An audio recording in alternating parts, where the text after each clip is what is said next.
এই গাইস দেখো আমি পাকুড়ি বানাইছি ওখানকার এইটা বেসন আর কদি জিরা গুঁড়া হলদি আর লবণ দিয়ে এটা বানাইছি।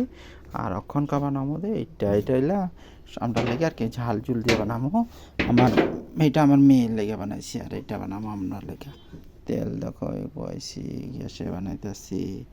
এই চলছে পাকুড়ি বানাই আবার দেখামো আপনারা সব মাখা মুখাতে দেখাইছি কেমনে মাখা হয়েছে কেমনে কী করছি। আমরা এটা বেশিরভাগ বানিয়ে খাই।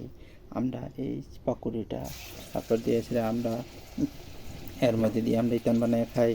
আপনার এই আমরা এটাতে বেসন দিয়ে দই বড়া বানায় খাই, বেসন দিয়ে দইয়ের বড়া বানায় খাই, বেসন দিয়ে আমরা ইতান বানাই অনেক কিছু বানাই। চানা দিয়ে আমরা রুটি বানাই, আমরা কি পিঠাও করেন আমরা চানা আস্তে আস্তে থাকবো আমরা বানাইতে পারি। আমরা এটি বানিয়ে খাই।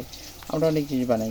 আমরা যদি তরকারি না থাকে আমরা বেসনের তরকারি দই বানাইলে বেসনের চিকেন দিয়ে আমরা অনেক কিছু চানার ভর্তা করে লাই আমরা এরকম করে খাই। এই রাখি।